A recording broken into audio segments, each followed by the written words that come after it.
ഉപഭോക്താക്കൾക്കെതിരായ KSERCയുടെ കരട് റിപ്പോർട്ടിലെ നിർദ്ദേശങ്ങൾക്കെതിരെ ശക്തമായ പ്രതിഷേധം. മാസ്റ്റേഴ്സ് അസോസിയേഷന്റെ നേതൃത്വത്തിൽ എറണാകുളത്ത് നടന്ന കൺവെൻഷനിൽ സമരപരിപാടികൾക്ക് രൂപം നൽകി. സൗരോർജ്ജ മേഖലയെ സംരക്ഷിക്കേണ്ടത് അനിവാര്യമെന്ന് ഭാരവാഹികൾ.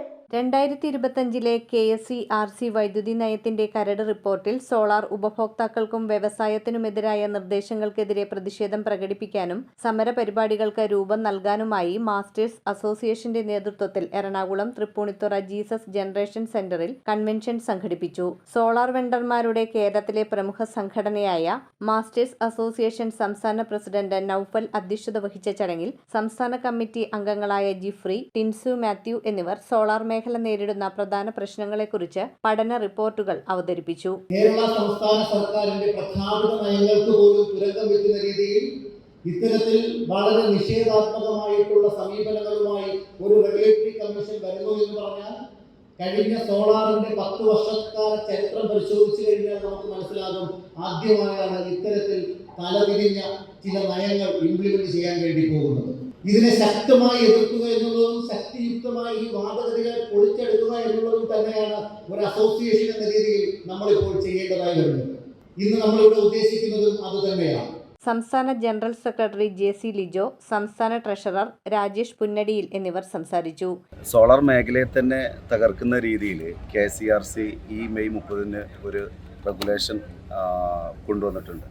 ഈ മേഖലയെ പാടെ തകർക്കുന്ന രീതിയിൽ ഇനിയുള്ള ഈ ഒരു മേഖലയിലേക്ക് വെക്കാൻ പോകുന്ന പ്രൊസ്യൂമേഴ്സിനെയൊക്കെ ബാധിക്കുന്ന രീതിയിലുള്ള വലിയ ഒരുപാട് മാറ്റങ്ങൾ വരുത്തിയിട്ടുള്ള റെഗുലേഷനാണ് കൊണ്ടുവന്നിട്ടുള്ളത്. ഈ റെഗുലേഷൻ കേരളത്തിൽ പാസ്സായി കഴിഞ്ഞാൽ പാടെ സോളാർ മേഖല നശിക്കുമെന്നതിൽ യാതൊരു ഇതും വേണ്ട.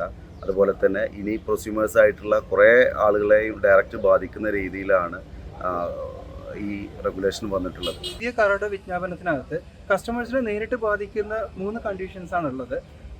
ഒന്നെന്ന് പറയുന്നത് 3 കിലോവാട്ട് വരെ മാത്രമേ നെറ്റ് മീറ്ററിംഗ് അനുവദിക്കുള്ളൂ. അതിന് മുകളിൽ നെറ്റ് ബില്ലിങ്ങോ ഗ്രോസ് മീറ്ററിങ്ങോ ആയിരിക്കണം എന്നുള്ളതാണ് ഒരു കണ്ടീഷൻ. അതുപോലെ തന്നെ 5 കിലോവാട്ടിന് മുകളിലേക്ക് നമ്മൾ പോവുകയാണെങ്കിൽ 30% എങ്കിലും ബാറ്ററി കപ്പാസിറ്റി ആഡ് ചെയ്യണം എന്നുള്ളതാണ്. ഇതേ ഡ്രാഫ്റ്റിൽ അവർ വേറെ 2 കാര്യങ്ങൾ കൂടി പറയുന്നുണ്ട്.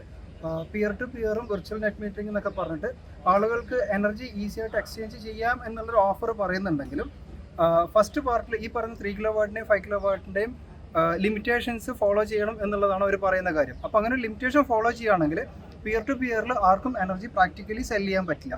ഇതാണ് ഒരു പ്രശ്നം. അതുപോലെ തന്നെ കരടിനകത്ത് വേറൊരു കാര്യം പറഞ്ഞിട്ടെന്ന് പറഞ്ഞാൽ നിലവിൽ സോളാർ ചെയ്യുന്നത് വളരെ ലാഭകരമാണ്. അത് വളരെ ഫാസ്റ്റ് റിട്ടേൺ ഓൺ ഇൻവെസ്റ്റ്മെൻറ്റ് ഉള്ള ഒരു സാധനമാണ്. ഈ റെഗുലേറ്ററി കമ്മീഷൻ ഇപ്പം ഇറക്കിയിരിക്കുന്ന കരട് ഇറക്കി കഴിഞ്ഞാൽ, ഇത് പ്രാബല്യത്തിൽ വന്നു കഴിഞ്ഞാൽ സോളാർ മേഖല തന്നെ കേരളത്തിൽ ഇല്ലാതാവുകയും പഴയ സോളാർ വെച്ച ആൾക്കാർക്ക് ഇത് പിന്നെയും അടിയായി തീരുകയും ചെയ്യുന്നുള്ളൊരു കാര്യത്തിന് വേണ്ടിയാണ് ഞങ്ങൾ ഈ പ്രതിഷേധം ഊർജ്ജമായിട്ട് ചെയ്യുന്നത്. KSERCയുടെ കരിനിയമ നിർദ്ദേശങ്ങൾ പിൻവലിക്കുക, സൗരോർജ്ജ ഉൽപ്പാദകരെ സംരക്ഷിക്കുക എന്നീ ലക്ഷ്യങ്ങൾക്കായി പ്രവർത്തിക്കാൻ കൺവെൻഷൻ തീരുമാനിച്ചു. സോളാർ മേഖലയെ പാടെ തകർക്കുന്ന നിയമങ്ങളാണ് റെഗുലേറ്ററി കമ്മീഷൻ പുതിയ കരട് നയത്തിലൂടെ നടപ്പിലാക്കുന്നതെന്നും സോളാറുമായി ബന്ധപ്പെട്ടുള്ള എല്ലാ സംഘടനകളുടെയും സഹകരണത്തോടെ സമരപരിപാടികൾ ആവിഷ്കരിക്കുമെന്നും മാസ്റ്റേഴ്സ് അസോസിയേഷൻ ഭാരവാഹികൾ പറഞ്ഞു. News bureau, Kochi.